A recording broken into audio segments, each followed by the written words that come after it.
नमस्कार, खबरों की खबर में आपका स्वागत है।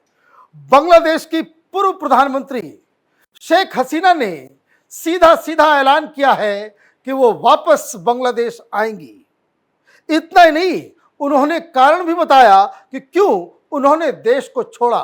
लेकिन सबसे बड़ा खुलासा इस बात का हो रहा है कि किस तरीके से ये जो तख्ता पलट बांग्लादेश के अंदर हुआ, उसके पीछे अमेरिका है।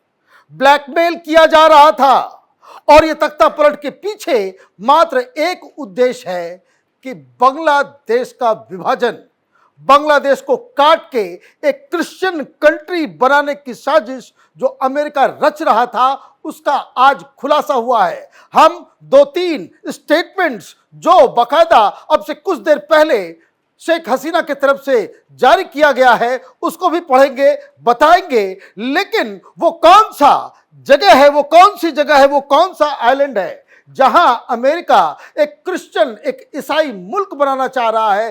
क्या है उसकी साजिश? और हिंदुस्तान, प्रधानमंत्री मोदी अमेरिका के इस पूरे प्लान को किस तरीके से हवा निकाला है, इसके ऊपर भी हम लोग डिस्कशन करेंगे कि क्यों ये सारी चीजें एक खतरा बन करके इस पूरे साउथ एशिया में उभर कर आ रहा है।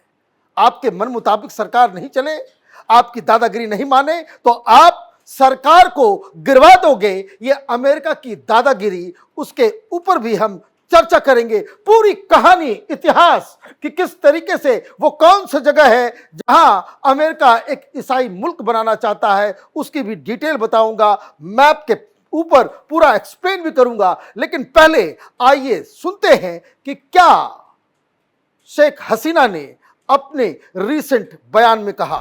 इन her statement she said, I resigned so that I did not have to see the procession of dead bodies. They wanted to come to power over dead bodies of students, but I did not allow it. I resigned from the premiership.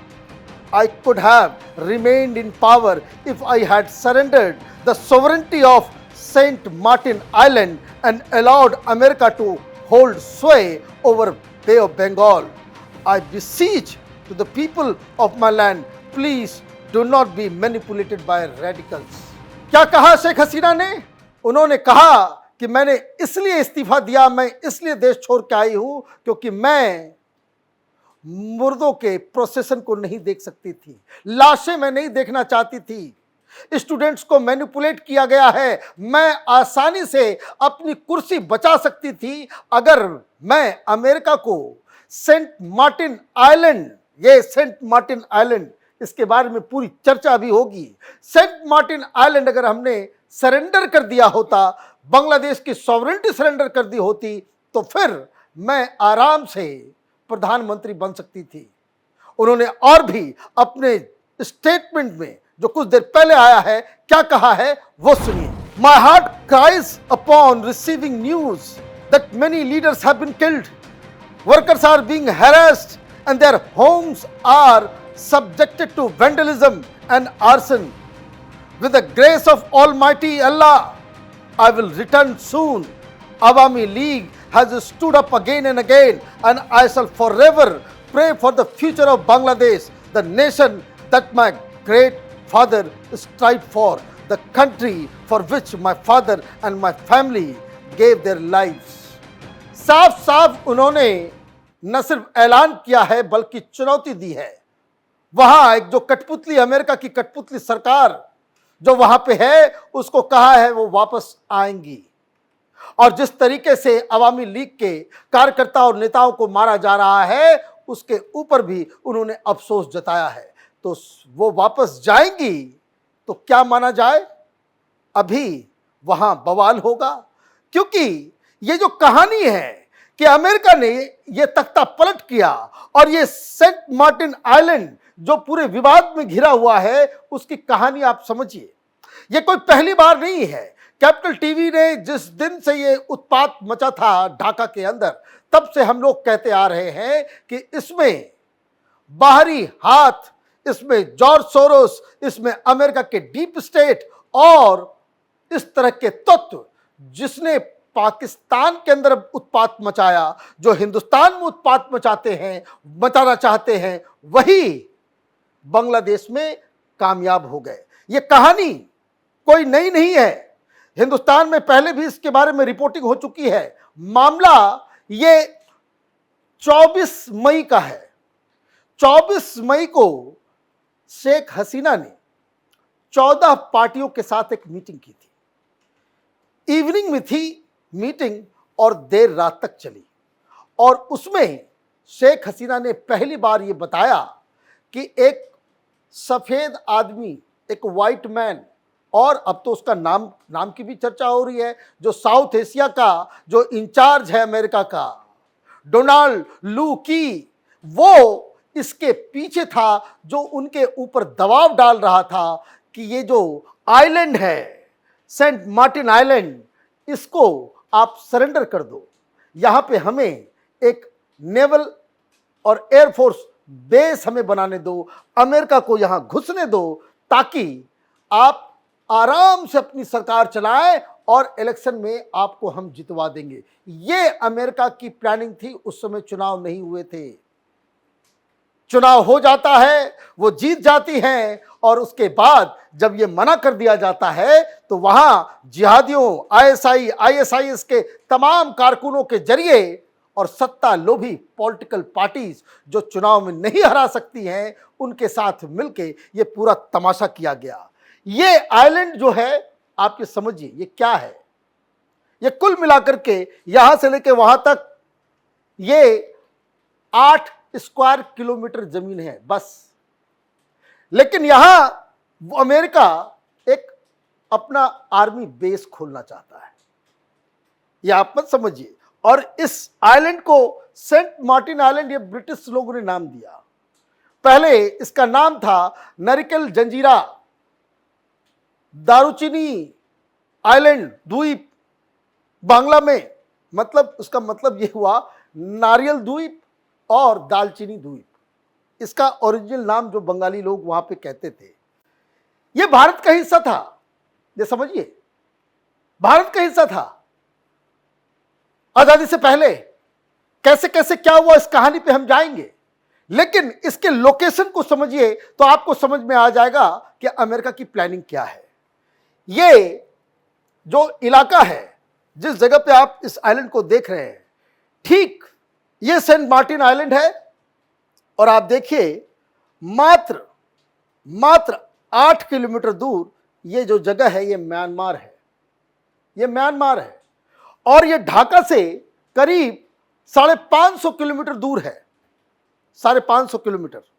और ये जहां पे ये बांग्लादेश से भी 7-8 kilometre दूर है। मतलब ये जो इलाका है, ये बे ऑफ बंगाल में है।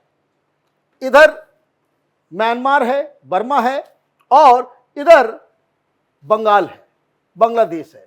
बांग्लादेश से 8 किलोमीटर, इधर से भी 8 किलोमीटर। ये इसका जो पूरा का पूरा ज्योग्राफिकल लोकेशन है।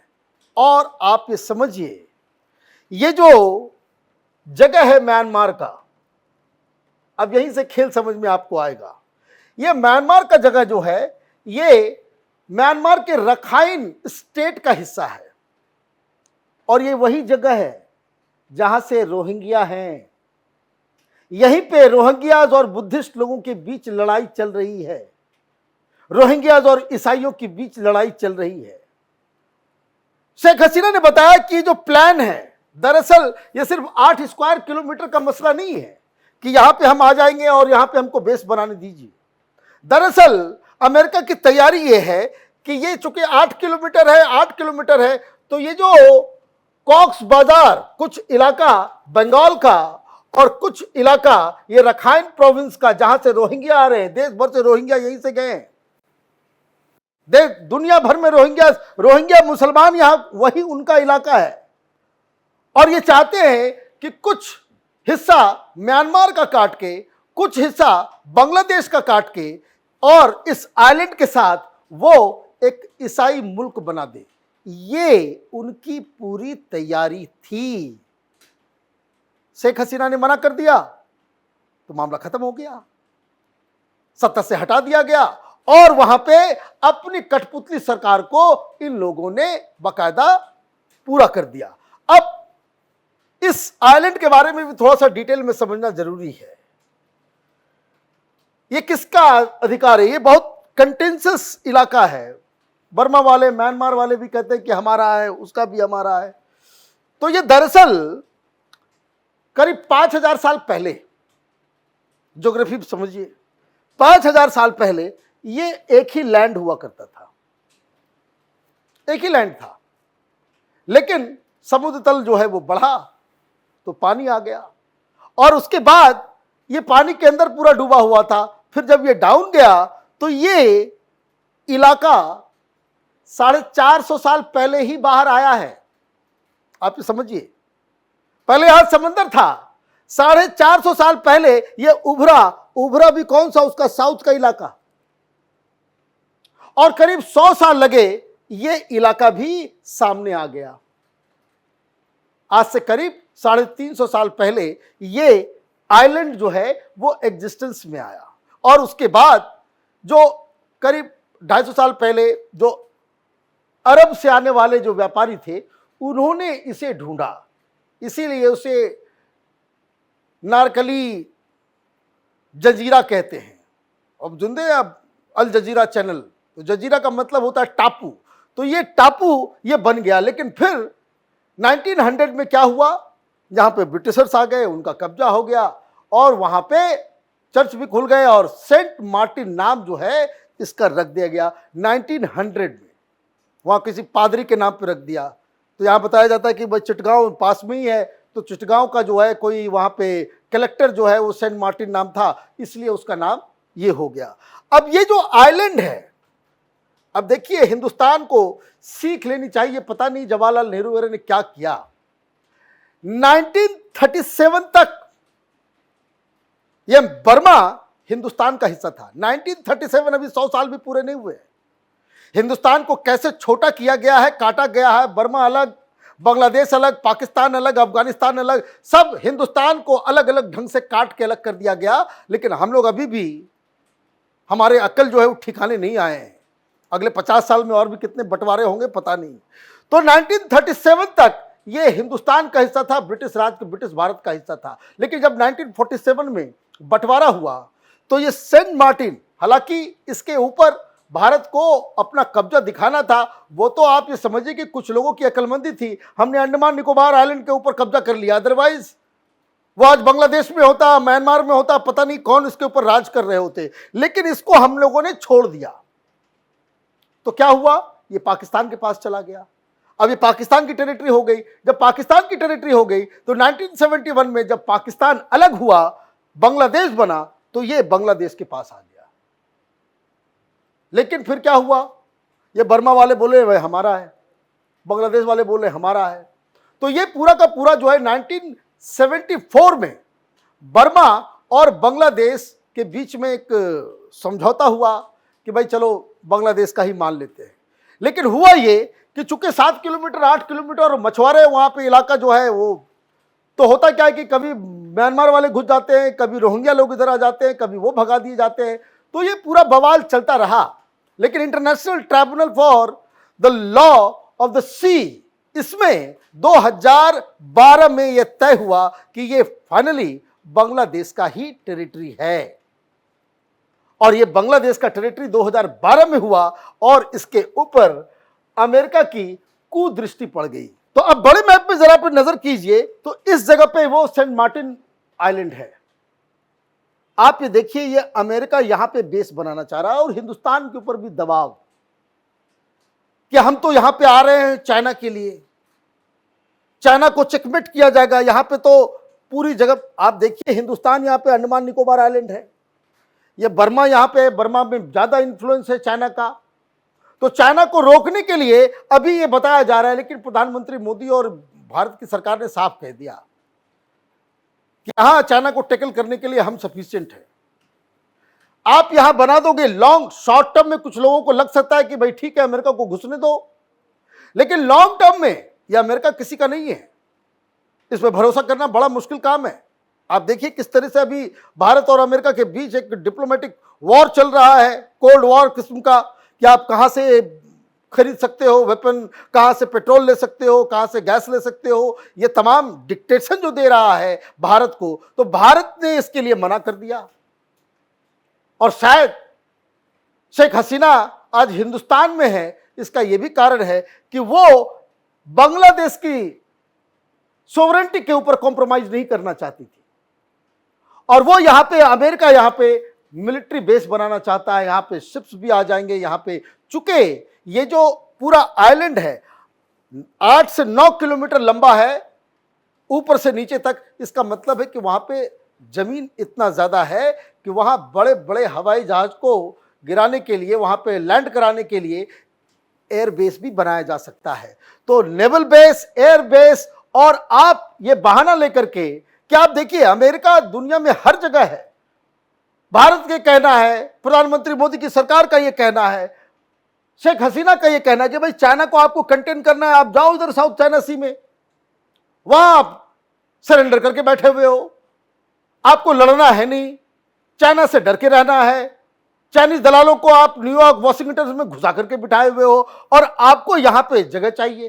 तो एक ये जो बोन ऑफ कंटेंशन था, तो शायद बांग्लादेश के जो लोग हैं उनको ये समझ में आए, लेकिन ये खुलासा अपने आप में बता रहा है कि अमेरिका किस तरीके से दादागिरी करना चाहता है। जो लोग अमेरिका से मदद मांगते हैं, हिंदुस्तान में से पॉलिटिकल पार्टीज हैं, ऐसे ऐसे लोग हैं जो अमेरिका जाते हैं मदद मांगने के लिए, हमें जो है यहाँ पे डेमोक्रेसी को बचाने के युद्ध में हमको बचाइए। देखिए आ गई डेमोक्रेसी बांग्लादेश में। ऐसे ही प्रोफेसर साहब गए हुए थे, बन गए अभी care taker, unaccounted prime minister वाला पावर उनको मिल गया है, आर्मी जो है वो रूल कर रही है, ये एडवाइजर बन करके बैठे हुए हैं। तो डेमोक्रेसी की बहाली हो गई, वहां पे काटा जा रहा है ईसाइयों को, हिंदुओं को, वहां पॉलिटिकल पार्टी खत्म कर दी गई, वहां पे सुप्रीम कोर्ट के जजेस को जो है इस्तीफा दिलवा दिया गया। तो ये डेमोक्रेसी लाने का अमेरिका का जो तरीका है, और हिंदुस्तान में कई सारे लोग इनके दरवाजे पे जाकर के भीख मांगते हैं कि हमें भी मदद करो, और हिंदुस्तान में कहते हैं कि बांग्लादेश जैसा सिचुएशन हो सकता है। तो ये अपने आप में पूरी दुनिया के लिए एक क्लासिक एग्जाम्पल हो रहा है कि किस तरीके से अमेरिका अपनी दादागिरी करके अपनी मनमानी करना चाहता है। आप देखते रहिए कैपिटल टीवी, हमारे वीडियोस को लाइक कीजिए, शेयर कीजिए और हमारे चैनल को सब्सक्राइब कीजिए। धन्यवाद।